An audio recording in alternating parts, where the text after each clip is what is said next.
The Yamacraw lady wasn't built for 1,500 people, but try telling that to tourists on the 4th of July. I'd been piloting harbor ferries for 11 years, long enough to know when we were overloaded, which was pretty much every major holiday since the city started the riverfront festivals. Clara kept texting me photos of Sophia at the face-painting booth downtown. 6 years old, cheeks done up like the American flag, grinning with 2 missing front teeth. She wants to ride the ferry with you later, Clara wrote. Maybe around 8. I was typing back, we'll see. It's packed when Marcus came up from the lower deck looking like he'd seen something wrong. Not scared. Marcus didn't scare easy after 20 years with the Coast Guard. Just that look he got when the numbers didn't add up right. We're over capacity, he said. Not asked. Said. Tell me something I don't know. I was watching the loading ramp, counting heads even though it wouldn't matter. The harbor master had already signed off on tonight's runs. City wanted those festival dollars, and who was I to argue? I had Sophia's ortho bills to think about, plus Clara's lawyer kept finding new things to itemize in the divorce settlement. How many you counting? 1,700, give or take. Marcus leaned against the wheelhouse door, arms crossed. He was wearing that faded Semper Paratus shirt he'd had since his cutter days, the one with the coffee stain near the collar he claimed gave it character. You remember that ferry that went down off Bangladesh? 1,600 souls. This ain't Bangladesh, and the savannah's calm tonight. Which was true mostly. The river looked like black glass under the festival lights, all those food trucks and beer gardens lit up along River Street, making the water glow orange and red. Patriotic bunting everywhere. The smell of fried dough and low country boil drifting across the dock. Made me hungry even though I'd eaten 2 gas station hot dogs on my break around 5. The Speedway ones that came out of that rolling warmer thing. The ones Clara always said would kill me before the job did. Marcus didn't look convinced. Your boat, Captain.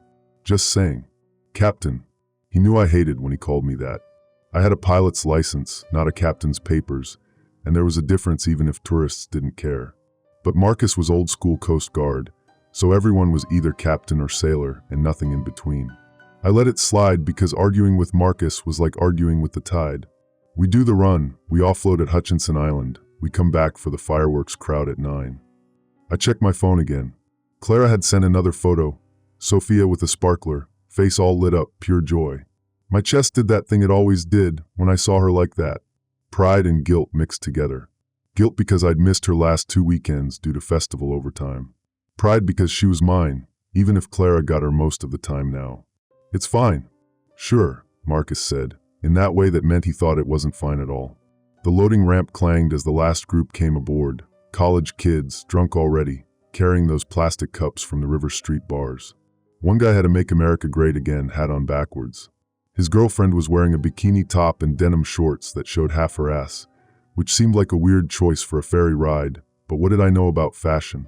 I was still wearing the same Carhartt work pants I'd bought in 2019, back when Clara and I were still trying to make it work. Cast off, I called to Jerome on the dock. He was 16, summer job, probably making $8 an hour to stand in the heat and smell like diesel all day. He waved and started unhooking the mooring lines. That's when I saw the drone. Not the normal ones. We got those all the time, tourists filming the riverfront for their Instagram or whatever. This one was bigger, maybe 4 feet across, with 6 rotors instead of 4. It had that matte black finish you see on government equipment, and it was flying low over the festival crowds, maybe 20 feet up. There was something underneath it. A tank looked like. White cylindrical thing with a spray nozzle. The hell is that? Marcus was looking at it too. Mosquito control, probably. The city had been going nuts about West Nile this summer. They'd sprayed the whole riverfront area twice in June, always at night when the festivals were done. But this was barely 8 p.m., and the festival was in full swing. Seemed weird. Maybe they're testing new equipment. During the 4th of July festival? I don't know, Marcus. I don't work for Vector Control. I was already pulling away from the dock, the Yamacraw ladies' twin diesels rumbling underneath us. The boat sat low in the water with all the weight, lower than I liked. But we'd make it across. 20-minute run to Hutchinson Island, offload, come back. Simple. Just keep an eye on the passengers. Make sure nobody's leaning over the rails. Marcus headed back down to the passenger deck, shaking his head. I could hear the crowd down there, laughing, shouting, someone's Bluetooth speaker playing Party in the USA, which seemed about right for this demographic. The sun was starting to set for real now. that last orange slice hanging over the Talmadge Bridge upriver. Pretty, if you ignored the fact that we were overloaded by maybe 200 people, and I could already feel the sluggish response in the steering. The drone was still there, following us. No, not following. Flying parallel, maybe 50 yards off our starboard side, staying level with the ferry. The white tank underneath, it was definitely a spray system. I'd seen the vector control trucks often enough to recognize the equipment. But why spray right over a festival crowd? And why follow a ferry? My phone buzzed. Text from Clara. Can you take Sophia at 10 instead of 9? I need to pick up James from the airport. James, her new boyfriend. Some finance guy from Atlanta who wore those expensive-looking V-neck shirts and drove a Tesla. Sophia said he was nice. Clara said I needed to get over it. I said I was over it, which was a lie, but what else was I supposed to say? Fine, I texted back. Ferry dock, 10 p.m. I looked up and the drone was gone. Huh, I said to nobody. Then the screaming started. It came from the festival crowd on River Street, faint at first across the water, but building fast. I looked back and saw people running. Not panicked running, not yet. More like confused running. The kind where something's wrong, but nobody knows what yet. The festival lights were still going, music still playing, but you could see the crowd shifting, breaking apart into little knots of people. Then someone jumped in the river. Jesus Christ, I muttered. I grabbed the radio handset. Harbor Master, this is Yamacraw Lady. We've got a jumper at River Street. Requesting. The handset crackled. Stay clear of River Street dock. All vessels maintain. Emergency alert. Savannah Riverfront. Vector release confirmed.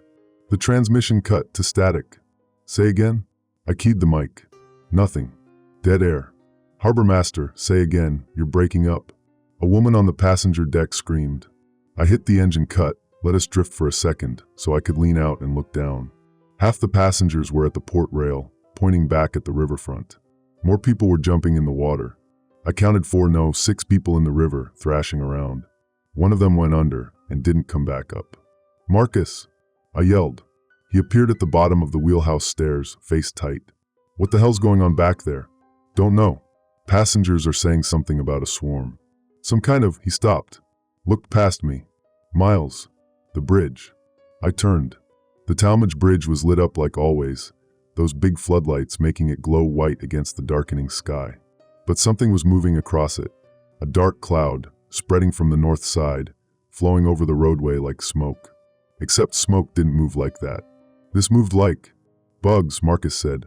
That's bugs. The radio crackled back to life. Different voice this time, younger, panicked. All vessels do not approach River Street dock. Repeat, do not approach. Emergency alert. And no water crossings allowed. All vessels maintain current position. Fuck that, I said and pushed the throttles forward. Sophia. That's all I could think about. Sophia at the face painting booth with her flagged cheeks. Sophia with her sparkler. Sophia somewhere in that crowd on River Street where people were jumping into the water and not coming back up. Clara was there. They were both there. Miles, what are you doing? Marcus grabbed the doorframe as the ferry lurched forward. Radio said maintain position. My daughter's on that riverfront. I was already pulling my phone out, thumb hitting Clara's contact. It rang once, twice, straight to voicemail. Fuck. Fuck. The cloud from the Talmadge Bridge was getting bigger. It wasn't moving like any insect swarm I'd ever seen, and I'd seen plenty, growing up in the low country where mosquitoes were thick as fog some summers. This moved with purpose, flowed like liquid over the bridge roadway, spread across the water in sheets. Dark and churning, catching the last sunlight and turning its strange colors. Greenish. Iridescent. Another passenger screamed. The college kids who'd boarded last were crowding against the starboard rail now, everybody trying to get away from whatever they were seeing on the port side. I couldn't leave the wheel to look, but I could hear it, a high-pitched whine, like a dental drill or a turbine winding up. Getting louder. My phone buzzed. Text from Clara, just 2 words, River Street. Then nothing. Marcus, I need you to keep everyone calm. Which was stupid to say because Marcus looked about as calm as I felt, which was not at all. But he nodded and headed back down to the passenger deck, already shouting something about life jackets and staying away from the rails. The Yamacraw Lady was doing maybe 15 knots now, which was too fast with this much weight, but I didn't care. The river was still calm, too calm, actually glassy and wrong looking in the festival lights. We were halfway between the River Street dock and Hutchinson Island, right in the middle of the channel. Normally, this was the easy part of the run. Watch for cargo ships. Keep the tourists happy. Don't hit anything. Now I was watching the water for bodies. I counted 3 in the river. No, 4. One of them was moving, swimming toward us with jerky strokes. The others were just floating, face down. The festival lights made the water look red around them, but that couldn't be right. Just the colored LEDs from the food trucks. Had to be. The drone reappeared off our bow, maybe 100 feet ahead. Same matte black one from before, 6 rotors, white tank underneath. It was spraying now. I could see the mist coming out of the nozzle, dispersing in a wide cone. But whatever it was spraying didn't dissipate like normal pesticide. It hung in the air, thick and visible, almost like fog but darker. And it was drifting toward us. Everyone inside. Marcus's voice from below, hoarse. Get inside the cabin right now. Too late. The mist hit us. It didn't smell like anything at first. Then it did, sharp, chemical, like bleach mixed with something organic. Rotting meat, maybe. Or blood. The kind of smell that makes your throat close up and your eyes water. I held my breath, but it didn't help. The stuff was getting in through the wheelhouse vents, through the gap under the door, probably through my pores for all I knew. Someone on the passenger deck was coughing. Then everyone was coughing. I could hear them retching, gagging, the sound of bodies hitting the deck. My throat started burning, eyes watering so bad I could barely see the river ahead. I wiped them with my sleeve and that made it worse. Whatever the mist was, it was on my skin now, on my clothes, everywhere. The radio crackled. Yamacraw lady, you are ordered to return to River Street dock immediately. Coast Guard cutter inbound, all vessels, static. Quarantine protocol in effect. Miles. Marcus burst into the wheelhouse, face red and streaming with tears. But not from crying. From whatever the hell that drone had sprayed on us. We gotta turn back. People are, Jesus, some woman just went over the side. Just climbed the rail and jumped. We're not going back. I could barely see now. Had to navigate by feel, by memory, by the GPS display that kept blurring in and out. We're getting to Hutchinson Island, and we're getting off this fucking boat. They said quarantine. I don't care what they said. My daughter. I stopped. Started coughing. It felt like something was crawling in my throat. Moving. I spat onto the wheelhouse floor, and there was blood in it. Not a lot. Just a thread of red. Sophia's on River Street, and I'm going back for her. Marcus didn't argue. He just grabbed the radio handset and tried calling the harbor master again. Got nothing but static and fragments. Infected individuals. Do not allow physical contact. Lethal force authorized. Lethal force. What the fuck did that mean? The Hutchinson Island dock was coming up fast. Too fast. I should have been slowing down by now, but I couldn't make myself ease off the throttles. Every second we wasted was another second Sophia was alone in whatever was happening on River Street. Clara was tough. She'd spent 3 years as an ER nurse before switching to insurance billing. But Sophia was 6. 6-year-old kids don't survive panicked crowds. Don't survive people jumping in rivers. Don't survive. Stop. Focus. Dock the boat. I cut the throttles and threw the port engine in reverse, trying to kill our momentum. The Yamacraw lady wallowed in the turn, listing hard to starboard with all the weight up top. Someone screamed below. I heard bodies sliding across the deck, the crash of the beer coolers tipping over. But we were turning, coming around toward the Hutchinson Island dock. Almost there. The first firework went off. Not from the official display. That wasn't supposed to start until 9:30. This came from River Street, a single bright streak arcing up into the darkening sky and exploding in a shower of red sparks. Then another. Green this time. Then 5 at once, all different colors, launching from different spots along the riverfront in a ragged, uncoordinated burst. That's not right, Marcus said quietly. That's not the display. He was right. The city's fireworks were always synchronized, always launched from the same barge anchored mid-river. These were coming from everywhere, from the festival grounds, from the parking lots, from God knows where. And they were launching randomly, chaotically, like someone had set off the whole stockpile at once. Or like the people running the show were no longer capable of running anything. The Hutchinson Island dock was empty. No staff. No passengers waiting for the return trip. Just an empty concrete platform with the mooring cleats and the safety rails, and the darkness beyond where the island's industrial park stretched out. Warehouses, container yards, nothing useful.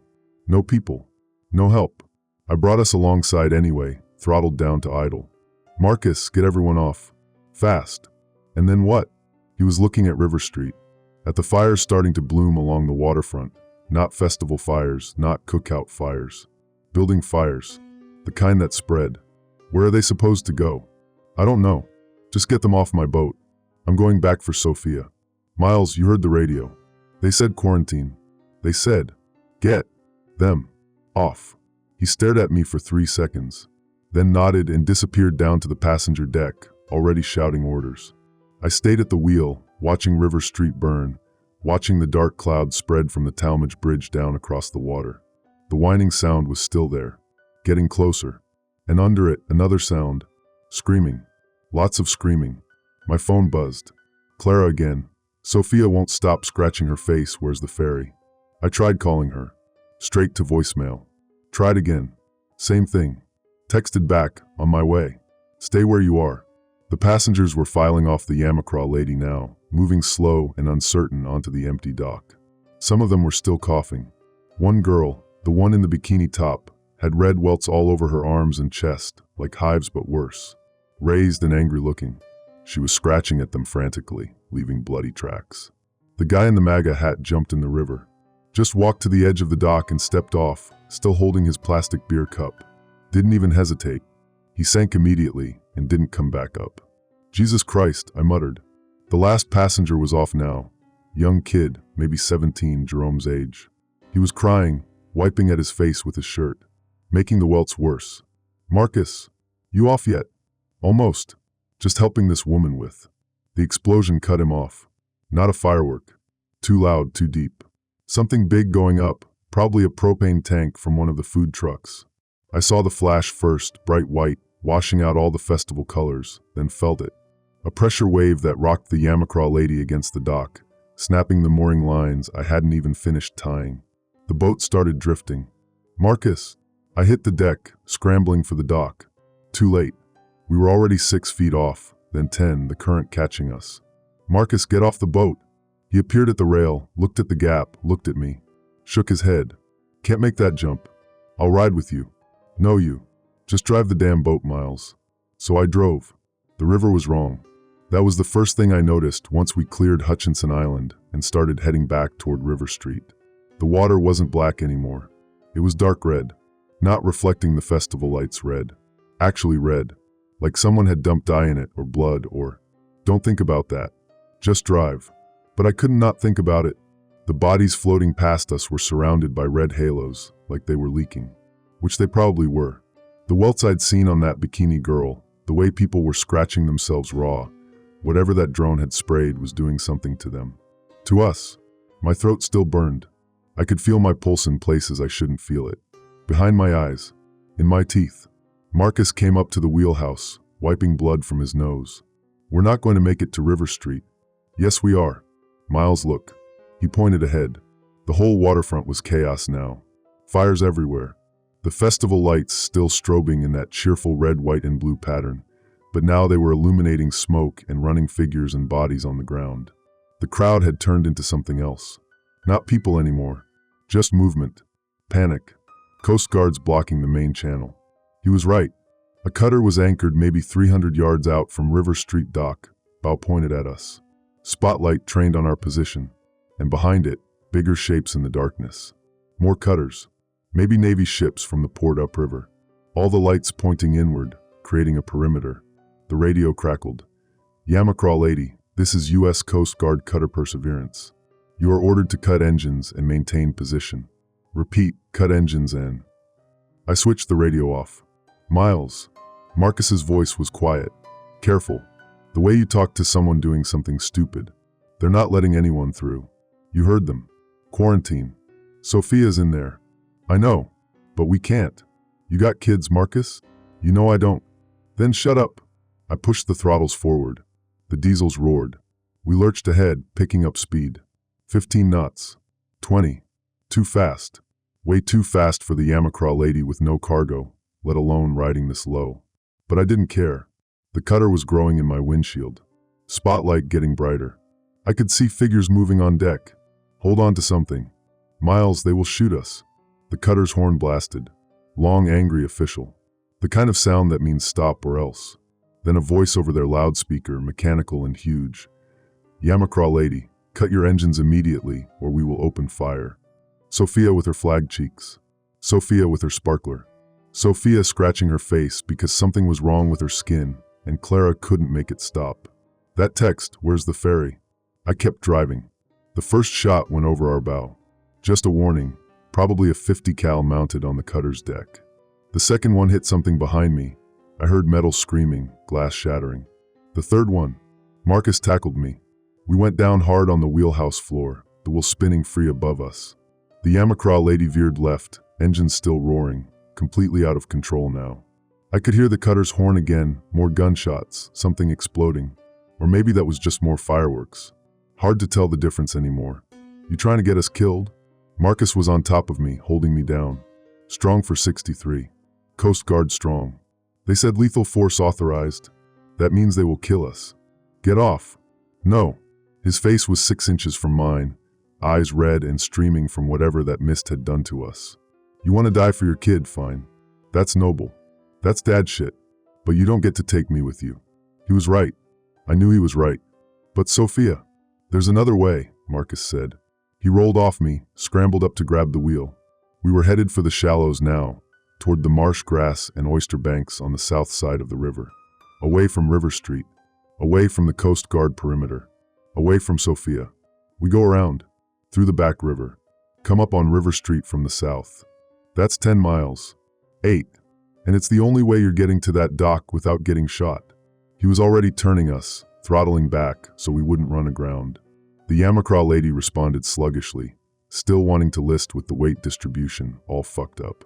You still got the chart for the back river route? I did. We'd used it last year when some container ship blocked the main channel and we had to reroute. Shallow water, lots of snags, not really rated for a ferry this size.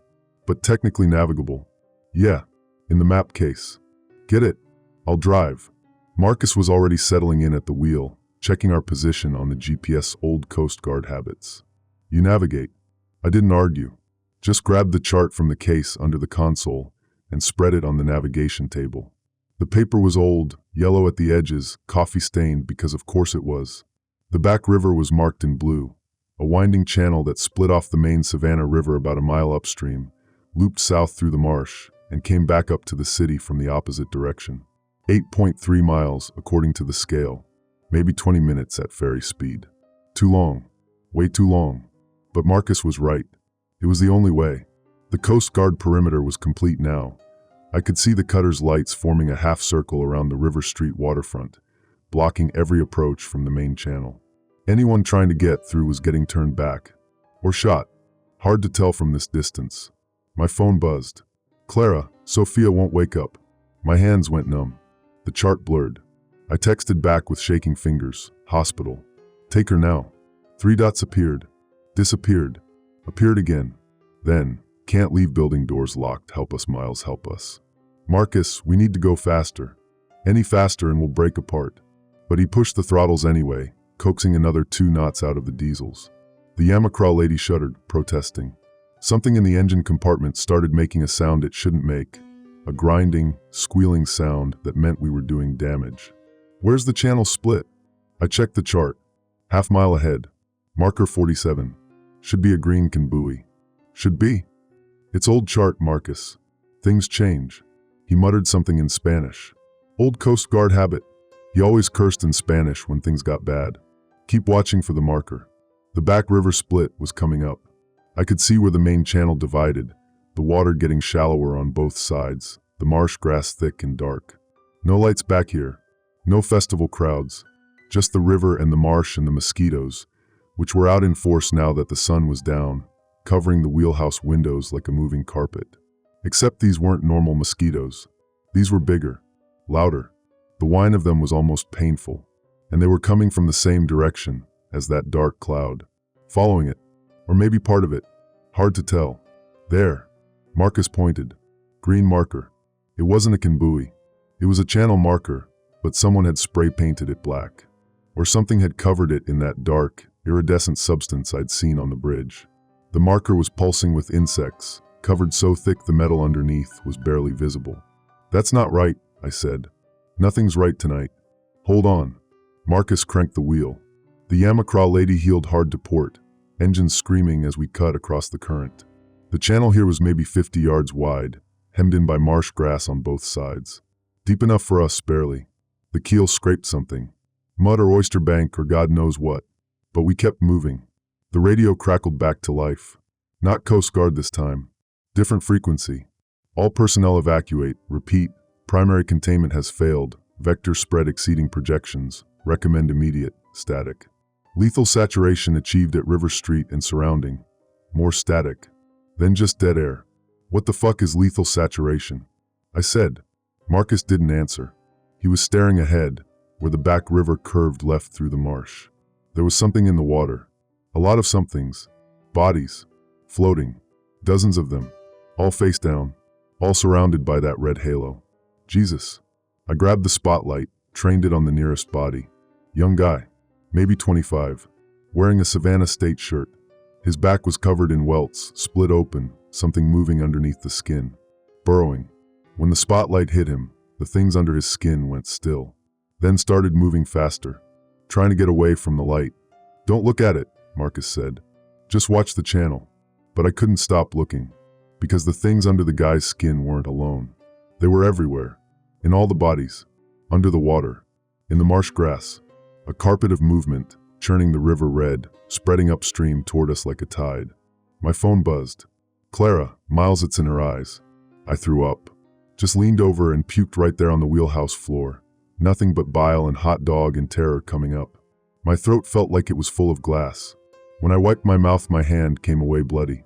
"Focus," Marcus said. "We're almost through. Another 2 miles and we hit the city channel." 2 miles. Sophia with things in her eyes.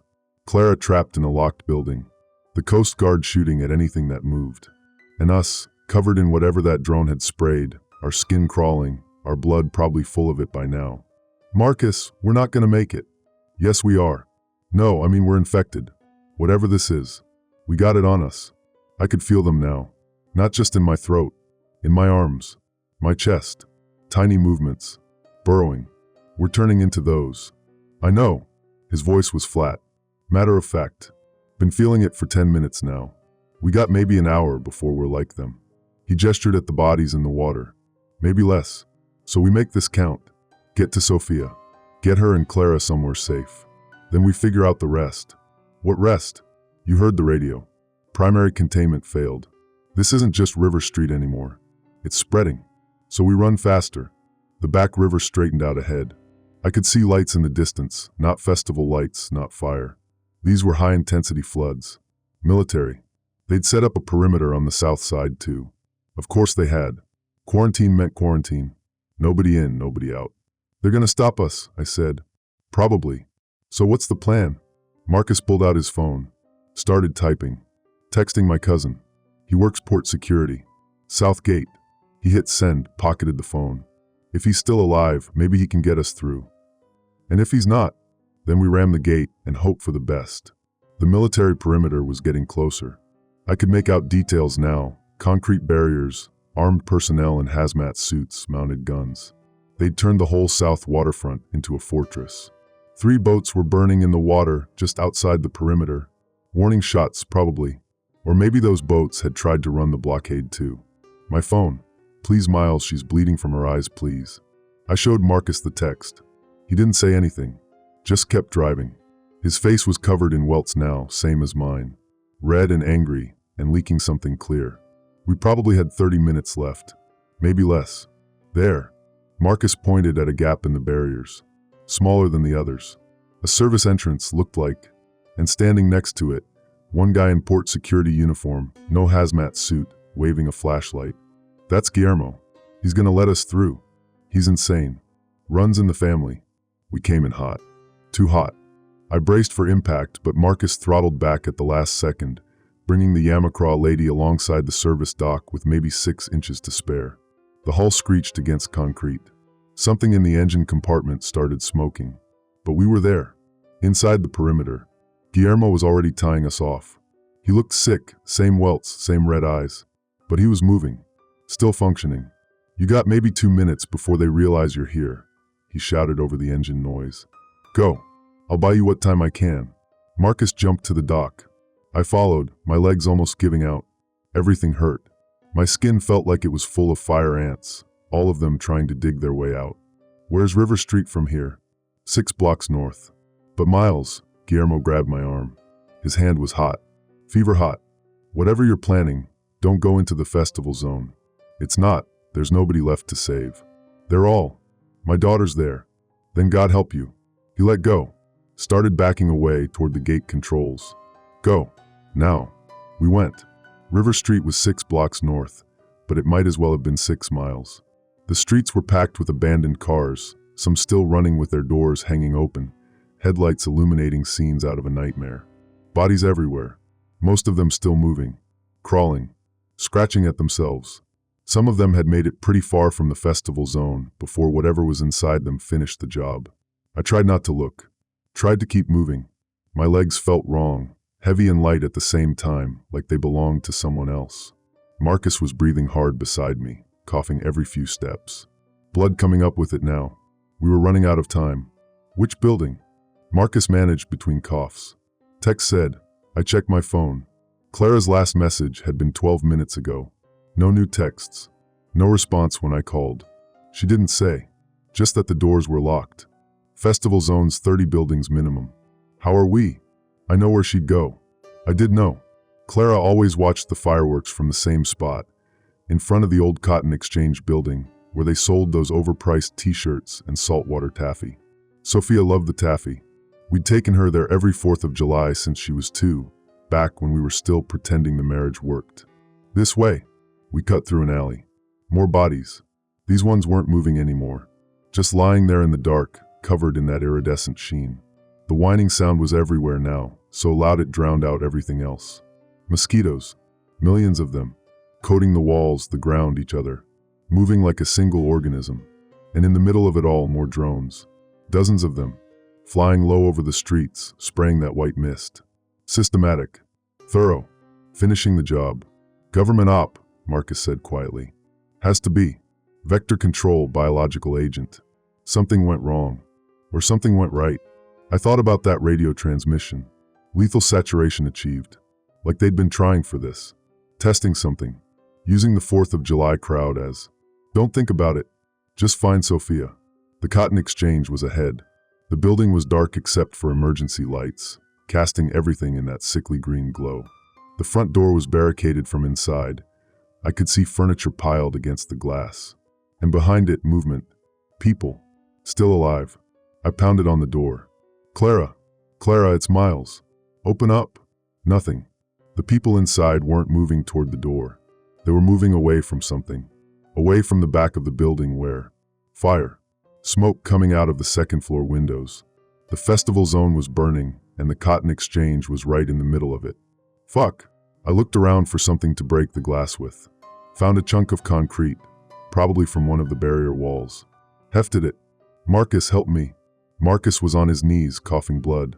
A lot of blood. His shirt was soaked with it. Go, he said. I'll cover the exit. You can't. Miles, I got maybe 5 minutes left before I'm like them. He gestured at the bodies in the street. Go get your daughter. I'll make sure nothing follows you in. I wanted to argue. Wanted to say something meaningful. Instead, I just said, thank you, and threw the concrete through the door. The glass exploded inward. I climbed through, cutting my hands on the edges, not caring. Inside was chaos, overturned tables, scattered merchandise, that taffy Sophia loved ground into the floor. And people, maybe 20 of them, all pressed against the far wall, all looking at me with eyes that didn't quite focus right. Clara. I scanned the crowd. Couldn't find her. Clara, where are you? Miles. Her voice weak from somewhere near the back. Miles, we're here. Storage room. I pushed through the crowd. They didn't try to stop me, but they didn't help either. Just stood there, swaying slightly, scratching at themselves. The welts on their faces were worse than mine. Split open, moving underneath. The storage room door was locked.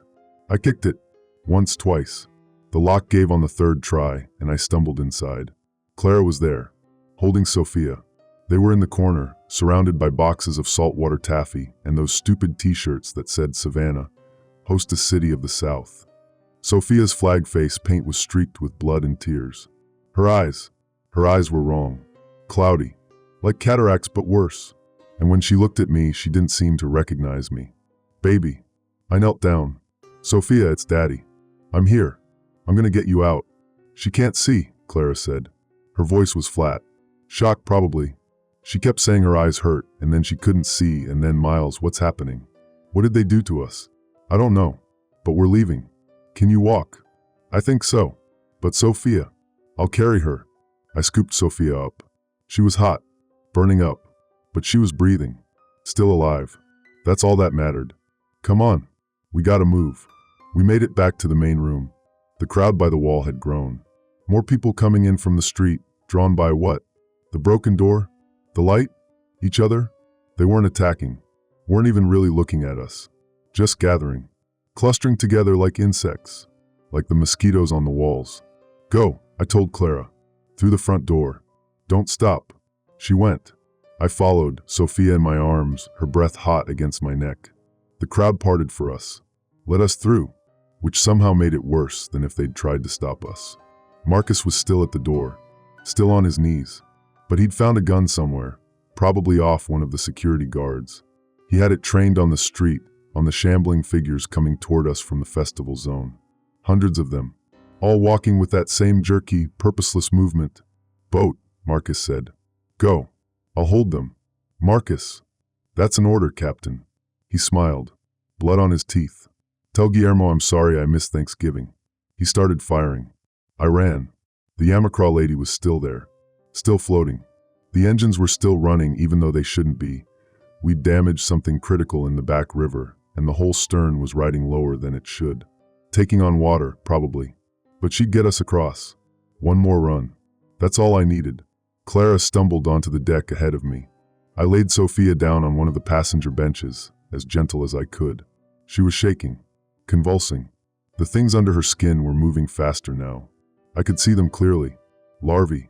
Hundreds of them. Burrowing. Miles, what do we do? Clara's voice was breaking. What do we? The light. I remembered the body in the back river. How the things under his skin had reacted to the spotlight. Trying to get away from it. They don't like light. Bright light. I hit every switch in the wheelhouse. Running lights, cabin lights, the searchlight mounted on the bow. The Yamacraw lady lit up like a Christmas tree. And Sophia stopped shaking. The movement under her skin slowed. Stopped. Oh my God, Clara breathed. It's working. It was. For now. But we needed more than fairy lights. We needed the fireworks. I grabbed the radio, trying to think through the pain and fever. The official display. It's on a barge. Mid-river. If we can get to it. You're talking about setting off fireworks. I'm talking about light. Enough light to kill these things. I was already pushing the throttles forward, aiming for the main channel. The barge has spotlights too. Professional grade. If I can get us close enough. The radio crackled. All units, containment has failed. Repeat. Primary and secondary zones compromised. Recommend strategic withdrawal. Different voice, higher authority. Authorization received for aerial dispersion. ETA 15 minutes. Aerial dispersion. Probably more of that white mist. Saturation bombing the whole city. Killing everything, infected or not. 15 minutes. I pushed the throttles to maximum. The Yamacraw lady groaned, listing hard to port now. We were definitely taking on water. But we were moving. 40 knots. 50. The hull wasn't rated for this speed, but I didn't care. The fireworks barge was ahead, anchored in the main channel, abandoned by its crew. I could see the racks of mortars, the control panel, the generator still running.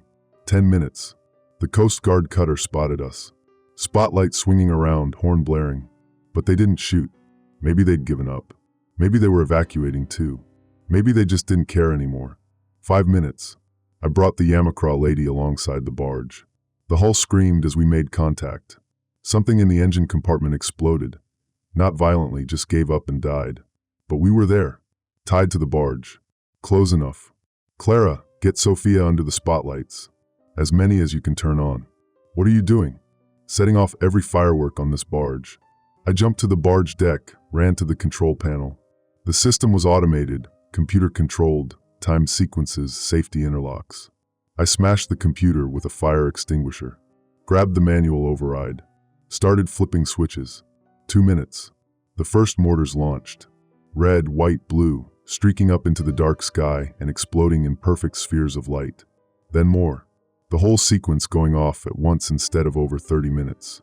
The sky above the river turned day-bright, brilliant, beautiful. And the mosquitoes started dying. They fell like rain. Millions of them. The whining cut off, replaced by the sound of tiny bodies hitting the water, the deck, everything. The dark cloud over the bridge dissipated. The things under my skin stopped moving, stopped burrowing, started dying, I hoped. I didn't know. But they stopped. 1 minute. More fireworks. Every color. Every height. The barge was shaking with the launches, the heat from the mortars blistering the paint. Some of them weren't launching right, going sideways, exploding too low. One hit the Coast Guard cutter. But I kept going, kept firing. Miles, Clara's voice from the ferry. She's breathing better. Her eyes. Sophia. I looked back. Clara had her under 3 spotlights, the firework light reflecting off the water, off the ferry's white hull, off Sophia's face. And her eyes were clearing, the cloudiness fading. She was blinking, looking around, looking at Clara, looking at me. 0. I heard the planes before I saw them, big cargo aircraft, flying low over the city. I knew what they were carrying, what they were going to drop. More white mist. Saturation level. Enough to kill everything in the zone. Enough to kill us. Clara, hold on to her. I jumped back to the ferry, cast off from the barge. The engines were dead. We had no power. But the current would take us. Downstream. Away from the city. Away from whatever those planes were about to drop. I hoped. The first plane made its run. White mist trailing behind it, spreading across River Street, across the festival zone. Across everything.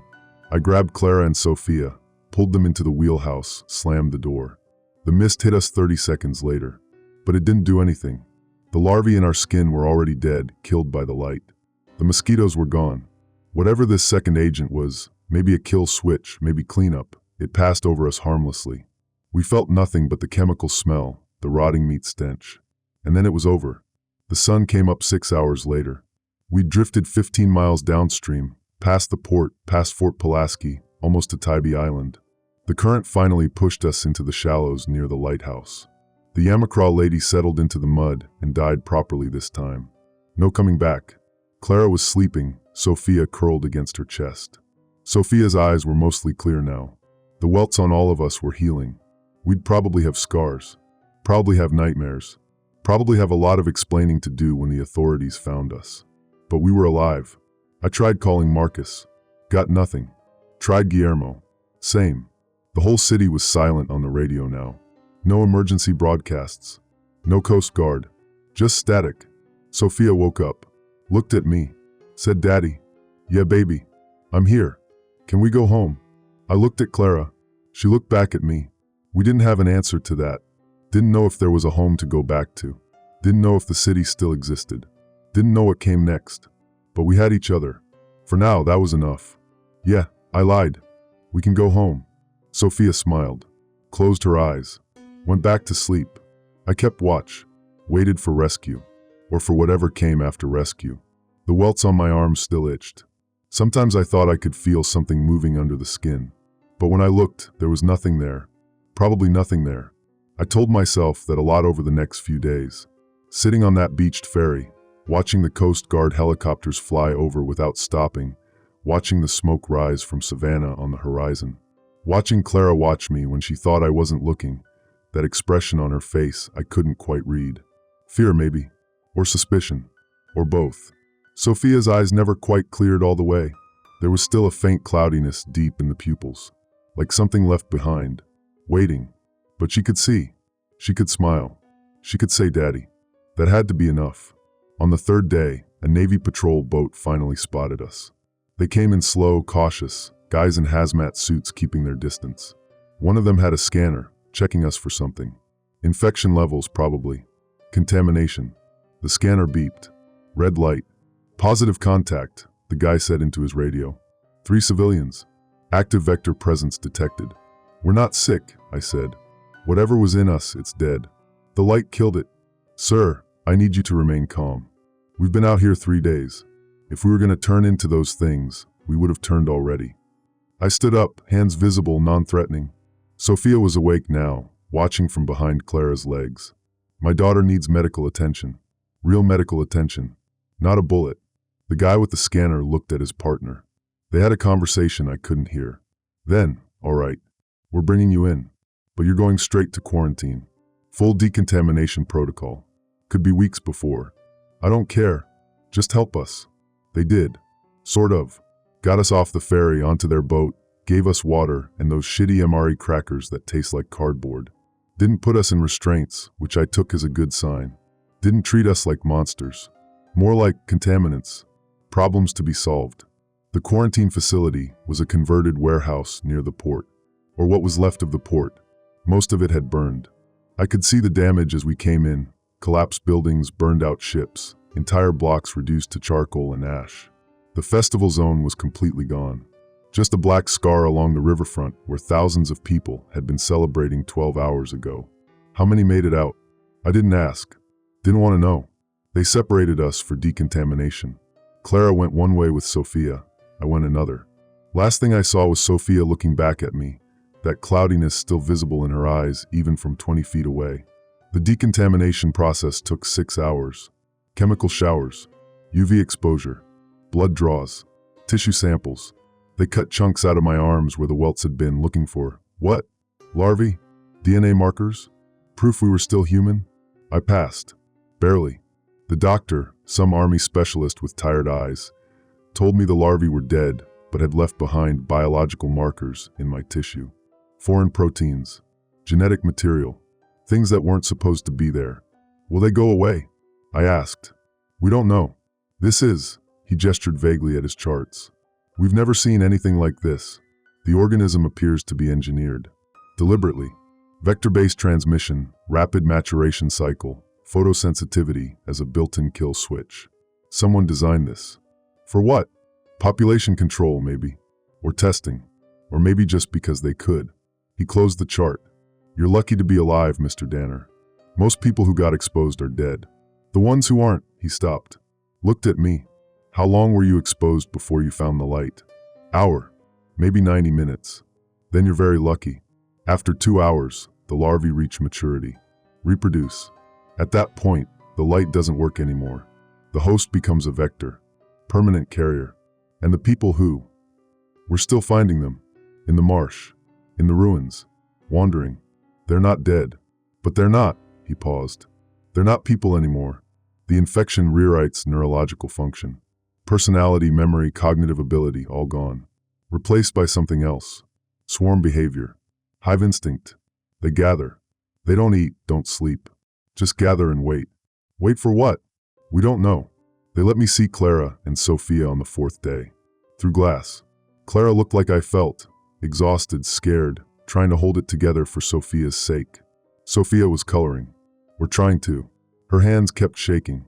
She has nightmares, Clara said through the intercom. Wakes up screaming about bugs. About being eaten from the inside.